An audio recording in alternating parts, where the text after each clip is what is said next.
Hi guys, this is Aaron Etheridge, lead developer for Lucid Dreamers. This video is a brief gameplay overview of the alpha version of our current title, which is Empires of Sorcery. It is a 4X turn-based strategy game. If you know what that means, great. If you don't know what that means, don't worry about it, you're about to. First of all, I want to point out that the graphics in this alpha version are not what you're going to see in the final game. We are currently doing a kickstarter to raise the money we need for the graphic resources for the game. Certain things like these world tiles in this nice little city here and dungeon may very well make an appearance in the final version of the game. The menus and things that are obviously in an unfinished state will not be in the final game. First of all, I'm going to walk you through the main screen GUI, and then we're going to go in the city, maybe go take a look at a dungeon. Just basically step through all the main gameplay elements of Empires of Sorcery. First of all, our menu button opens up our very simple new game, load, save, exit game. I don't think those need any explanation. Press escape to close that menu. We've got spellbook where we can research and cast spells. We are currently researching Purify Land. Again guys, this is an alpha, an early alpha version of the game. We've got what we need to show you the gameplay elements. This is nothing like what the final pass is going to be. We've got a total of 13 research points. We're getting 1 point per turn right now toward Purify Land. Hopefully we'll go into that before the end of this video. We can also cast spells. I'll touch on that in a minute. We can switch planes from here. At the moment we only have 2 planes, the Prime Material plane and Shadow plane. We intend to have 6 planes at launch and may even add more than that. Right now we haven't explored anything on the Shadow plane, so there's no reason to switch planes, but we should get there before the end of the video. We've got an amount of gold, our gold income, our amount of mana crystals, our mana income, and our current food income, a turn button, because it's a turn-based game. We can build roads with engineers, settle cities with settlers, and we've got a survey button. To show you how to use that, I'm actually going to open my spell book, and I'm going to cast Divination, which eats away Fog of War. Notice we have 830 mana crystals, and poof, we have 780 mana crystals.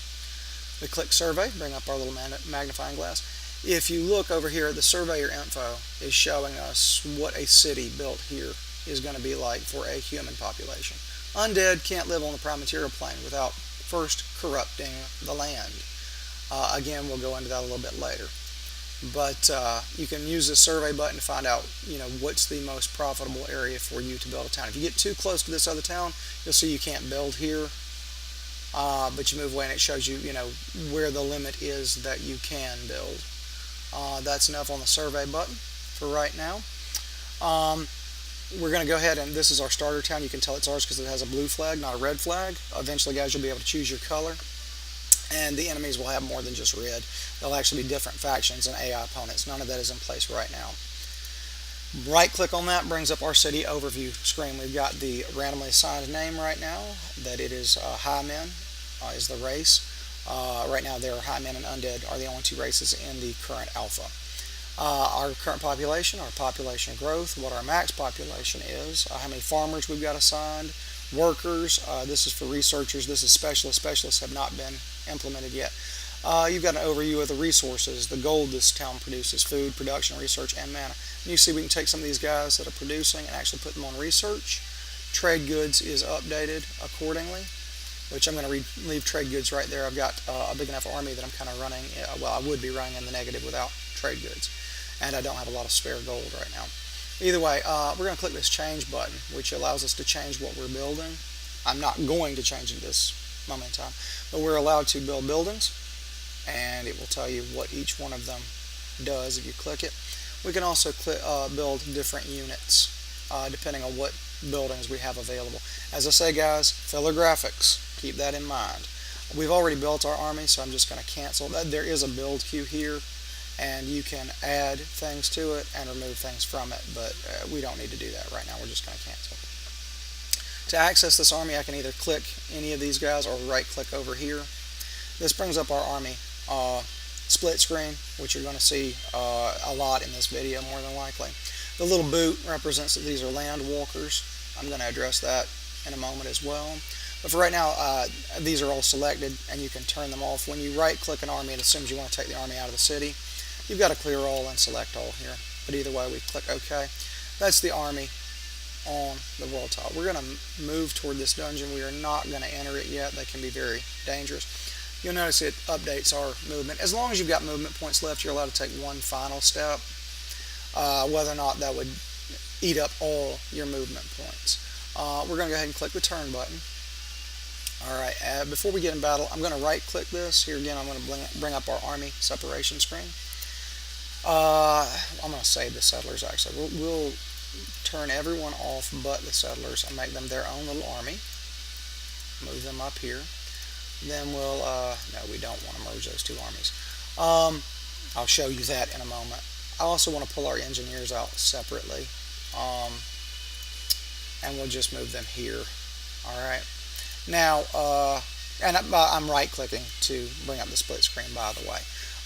You left click to select, and then you can right click to move, but right now I'm right clicking to bring up this selection screen.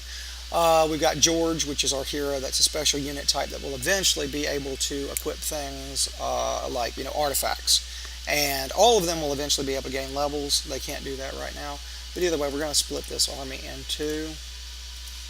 Alright, and we're going to just hit the turn button, and no, I've got auto move on one of those armies trying to step in one of the steps, and so I'm just going to move the settlers over here automatically. Let me move the engineers up here and actually go ahead and build a road. You'll notice they went dark. They've actually built a road. They do that in one turn right now. This is just for demonstration purposes. In the real game, the terrain is going to decide how long it takes them to build a road, as well as how many engineers are in the unit. But right now we are going to merge these armies. What we've got here is George, militia, archers, swordsmen, and cavalry. These are professionally done tiles. Well, they're professionally done that I've modified to fit in this location. Again, notice the boots. We can't walk on water with these guys. See, it can't reach that destination. What we can do is we can open our spell book and we're going to cast water walking. Now this is very simple right now. You just cast it on the unit and it puts it on the first unit in the stack. You can see he has a little wave now. That means he can walk on the water. So if we separate George out, he can walk on that water now. Alright, what we're going to do is we're actually going to turn water walking on all these guys. And like I say, guys, this is an alpha, and so you have to keep in mind this is not how it's going to work in the real game. This is just how it works right now.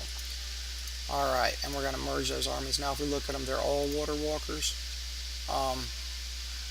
And let's see, we'll go ahead and let me move these engineers again. You see there's a little bit of road connecting the city, and we'll just expand that road a bit. And road actually does reduce the movement cost. It is useful as a road. Let's move down. I'm a little iffy about going into the dungeon. The dungeons hold random numbers of monsters, and I actually didn't test this before I started making this video, so I'm not sure we're not all going to get killed in there. I'm going to turn off the fog of war. You guys will not be able to do that. I'm making a video. You guys don't have to. We're going to go conquer that city real quick. So we assign the movement, and we'll turn fog of war back on and just pretend you know, I'd used divination. Oh look, it's a random event. They happen fairly frequently right now, and that George wanted to use that army, which messed up the auto move because George thought I was trying to merge him with the engineers, which obviously I was not. But either way, we're just going to head over that way and conquer. See, that is a portal right there that allows you to move between planes. I'll show you that after we've conquered this city. This is a large city. It's got a lot of militia. They're not going to be any match for us, but I'm going to ensure that by summoning some skeletons. I had researched this spell before I came in here. Guys, here again, you know, there's going to be some poof, you did magic when it summons skeletons and stuff. This is just filler. I mean, you can see that the archers are just militia guys with archers written on them. Swordsmen, cavalry. Filler graphics, guys. That's why we need the money from the Kickstarter. Either way, I've selected these skeletons. I attacked the militia. I guess that was mutually assured destruction. We'll try again here. Ooh, I didn't get killed. Alright. Swordsmen, way better than the militia guarding the towns. Right now, it's just militia. These archers can shoot. You see they look like they're pitchforking, but they're actually shooting a ranged attack. we'll move our cavalry over and attack these guys. Um, and then we'll use the unit of militia that George started with. Actually, I'm going to spread my forces out here a bit and have George polish these guys off. Now, like I say, guys, ooh, George is in hot water. Going to try and get them to attack the skeletons instead. Okay, hopefully George will make it through this battle. Either way, there'll be more difficult opponents in towns eventually. This is just an alpha, and we wanted you guys to be able to capture cities very easily, and we captured Tripoli. Now you can see its flag is turned blue. If we right click on it, we can open it and see it has a very large population, and we can begin to split that between different things. And once you conquer all the cities on both world maps, both planes right now, you get a "you win" message. You're still allowed to play the game. Probably even in the real deal game, we're going to allow you to continue playing after the victory conditions are met, because it is, why not? You built the world. We're going to put water walking on these settlers real quick. Here again, you will not be able to just cast yourself out of mana in the real game. This is just the alpha. What I'm doing with the settlers, which I need to see how close we are to see. You will not find gold treasure troves that often in the normal game. We're just going to merge these armies. I want to see how close my purify land is. It's going to take a while, but we're doing a lot more research than we were, and we can do even more. But right now we're going to switch planes. So we'll just click the turn button here. Now when we switch planes, we have explored that much of the shadow plane, and now we've got this army here. Now if you'll notice, let's set the survey button. Humans can't live here. This is the Shadowlands, and all this land is corrupted, which is why it looks the way it does. However, if you were undead, this place is awesome. Okay, so what we're going to do is we're going to set it back to human. We want to build a town here. I could have showed you settling on the prime material plane, but I wanted to show you guys this. So what we're actually going to do is we're just going to click a few turns until I research purify land. Okay, and we'll start research corrupt land on, just because I'm not going to run the video long enough to show you that. But spell book, well, let me hit escape. Let me show you that.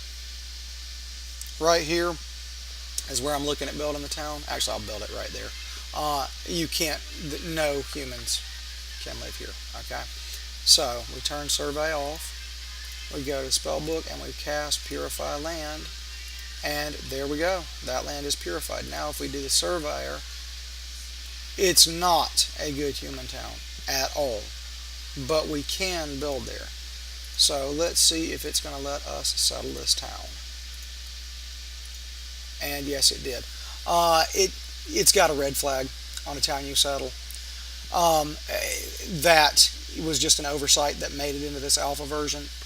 The next alpha update should correct that, guys. You'll have to forgive us there.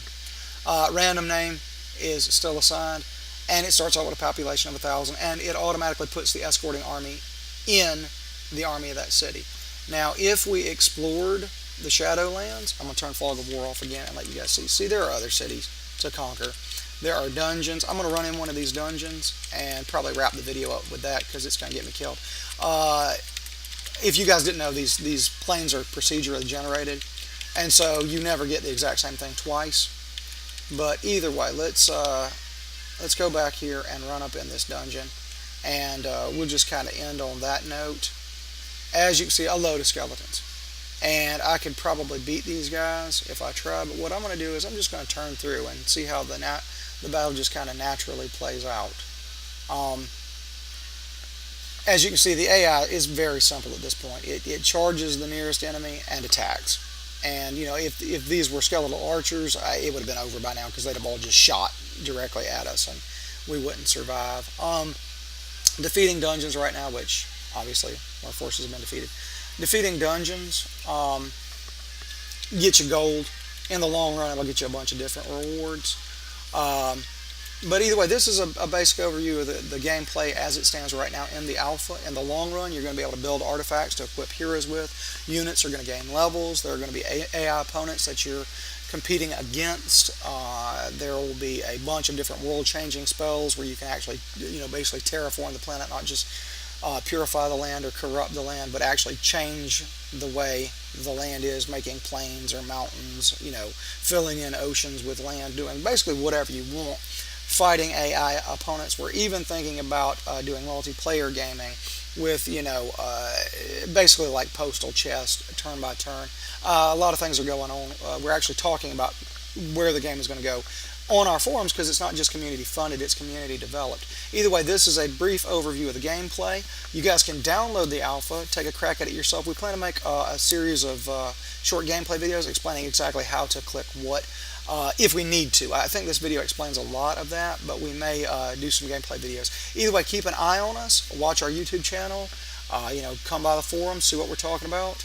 And you'll be able to see and even contribute to how Empires of Sorcery is being developed. So thank you for watching this video.